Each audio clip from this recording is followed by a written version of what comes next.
গাজায় ইসরায়েলি হামলায় আরও ৮৫ জন নিহত। পশ্চিম তীরে সাংবাদিকদের লক্ষ্য করে গুলি। ট্রাম্প নেতানিয়াহু বৈঠকের আগেই তেল আবিবকে $৫১ কোটি অস্ত্র দেওয়ার ঘোষণা ওয়াশিংটনের। সংঘাত বন্ধ হলেও থেমে নেই ইরান যুক্তরাষ্ট্রের বাকযুদ্ধ। তেহরানের সঙ্গে আর কোনো আলোচনায় যাবে না ওয়াশিংটন, জানালেন প্রেসিডেন্ট ট্রাম্প। দেয়া হবে না প্রস্তাব। অবশেষে মার্কিন নিষেধাজ্ঞা মুক্ত সিরিয়া নির্বাহী আদেশে ট্রাম্পের সই। আসাদ ও ইরান ঘনিষ্ঠদের উপর বহাল থাকবে অবরোধ, জানালো হোয়াইট হাউস। এবং দ্বিতীয় দিনেও চলছে তুরস্কের ইজমির প্রদেশ। ৫০,০০০ বাসিন্দাকে সরিয়ে নেওয়া হয়েছে নিরাপদ স্থানে।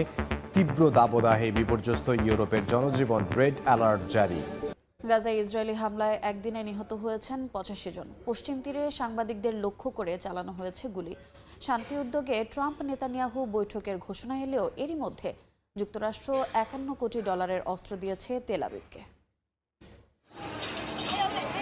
গাজার একাধিক স্থানে ইসরায়েলি হামলায় সোমবার একদিনেই প্রাণ হারিয়েছেন বেশ কয়েকজন। টানা হামলায় ধসে পড়েছে ঘরবাড়ি, আশ্রয়কেন্দ্র ও সড়ক। নিহতদের মধ্যে রয়েছে নারী ও শিশুরাও। একই সময়ে পশ্চিম তীরের জেনিনে সাংবাদিকদের লক্ষ্য করে গুলি চালিয়েছে ইসরায়েলি বাহিনী। তারা ধ্বংসযজ্ঞের ছবি ধারণ করছিলেন বলে জানিয়েছে বার্তা সংস্থা ওয়াফা। জেনিন শরণার্থী শিবিরে একযোগে বাড়ি, দোকান ও সড়ক ধ্বংস করছে ইসরায়েলি বাহিনী। স্থানীয় প্রশাসনের বরাতে জানা গেছে, পরিকল্পনা অনুযায়ী সেখানে ৯৫টি বাড়ি গুঁড়িয়ে দেওয়া হয়েছে। এই পরিস্থিতিতে আন্তর্জাতিক মানবাধিকার সংস্থাগুলোর উদ্বেগ বাড়লেও ইসরায়েলি কর্তৃপক্ষ অভিযানের গতি কমায়নি।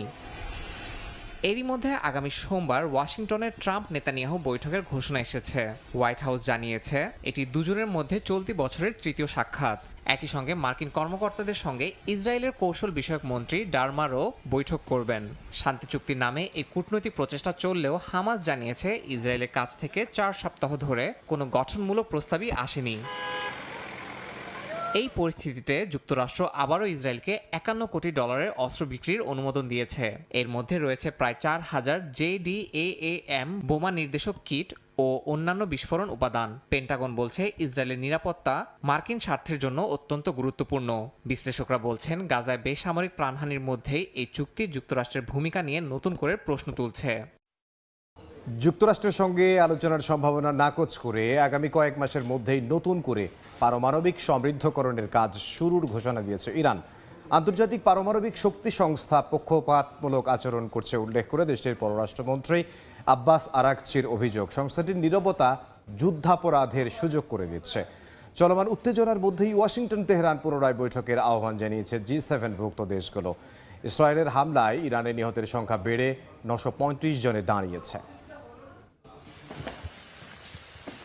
ইরান ইসরায়েলের সংঘাতের মধ্যে মার্কিন হামলায় তেহরানের পারমাণবিক স্থাপনা পুরোপুরি ধ্বংসের দাবি করেন যুক্তরাষ্ট্রের প্রেসিডেন্ট ডোনাল্ড ট্রাম্প। তবে ১২ দিনের সংঘাতের পর আবারও নতুন করে পারমাণবিক সমৃদ্ধকরণের ঘোষণা দিয়েছে ইরান। দেশটির পররাষ্ট্রমন্ত্রী আব্বাস আরাকচি বলেছেন, ইসরায়েল ও যুক্তরাষ্ট্রের হামলা ইরানের ইউরেনিয়াম সমৃদ্ধকরণ অব্যাহত রাখার সংকল্পকে আরও দৃঢ় করেছে।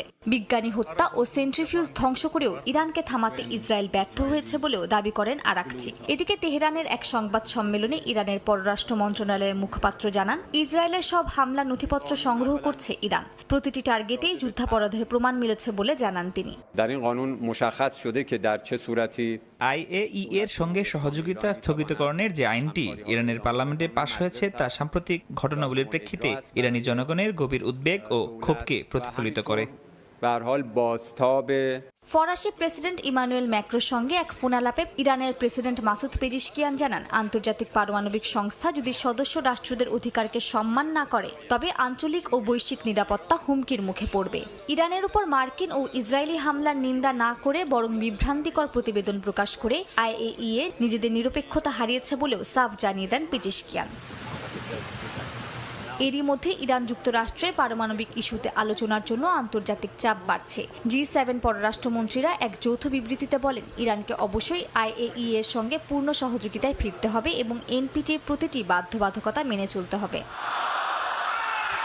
এদিকে ইরানি বিচার বিভাগ জানিয়েছে ১২ দিনের যুদ্ধে ৯৩৫ জন নিহত হয়েছেন, যাদের মধ্যে নারী ও শিশুও রয়েছে। যদিও ইরানের পাশে দৃঢ় অবস্থান নিয়েছে পাকিস্তান। ইসলামাবাদের একজন সিনেটর হুঁশিয়ারি দিয়ে জানান, আয়াতুল্লাহ খামেনিকে হত্যার হুমকি শুধু ইরানের নয়, গোটা মুসলিম বিশ্বের বিরুদ্ধে যুদ্ধ ঘোষণার শামিল। আমেরিকার কঠোর নিষেধাজ্ঞার মধ্যেও মাথা উঁচু করে দাঁড়িয়ে আছে ইরান। ইসরায়েল ও যুক্তরাষ্ট্রের বিরুদ্ধে পাল্টা হামলা চালিয়ে তারা যেমন চমক দেখিয়েছে, তেমনি দেখিয়েছে আর্থিক স্থিতিশীলতা, যা অবাক করেছে গোটা বিশ্বকে।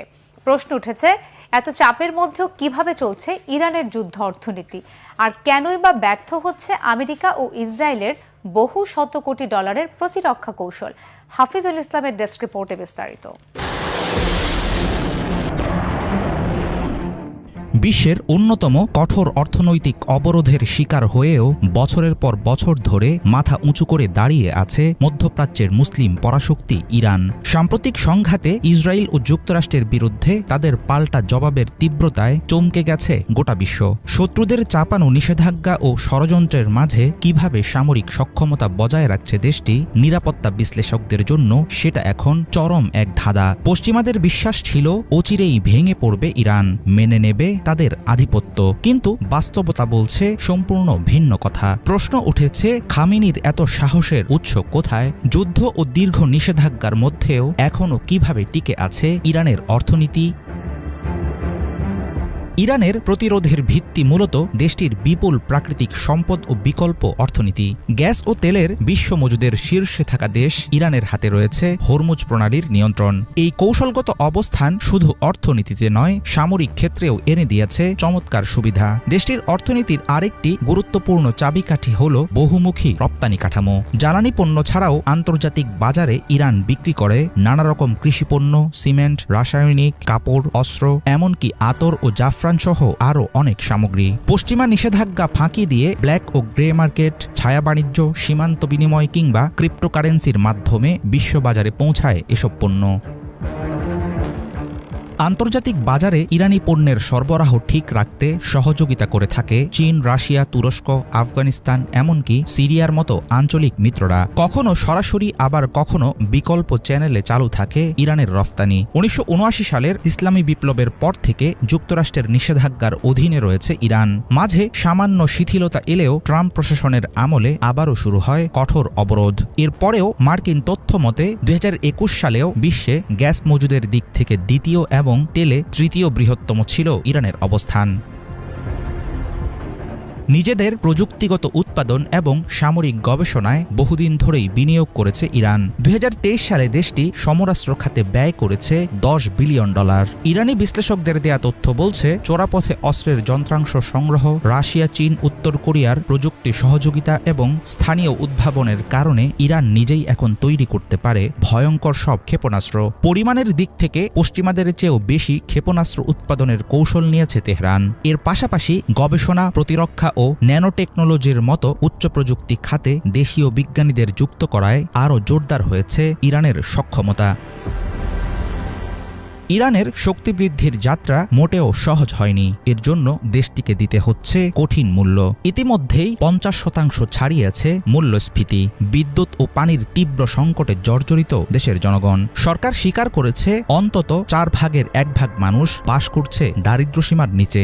বেকারত্ব ও বিনিয়োগের সংকট, কৃষিতে উৎপাদন হ্রাস, সবকিছু মিলিয়ে চরম অর্থনৈতিক চাপের মধ্যে নিজস্ব যুদ্ধ চালিয়ে যাচ্ছে ইরান। পশ্চিমা নিষেধাজ্ঞার সাথে সাথে নাগরিকদের উপর কঠোর নিয়ন্ত্রণ ও সরকারি দমন নীতি বাড়িয়েছে সংকটের মাত্রা। শত বাধার পরেও টিকে থাকার লড়াইয়ে মধ্যপ্রাচ্যের আঞ্চলিক রাজনীতিতে ইরান হয়ে উঠেছে প্রতিরোধের দারুণ এক দৃষ্টান্ত।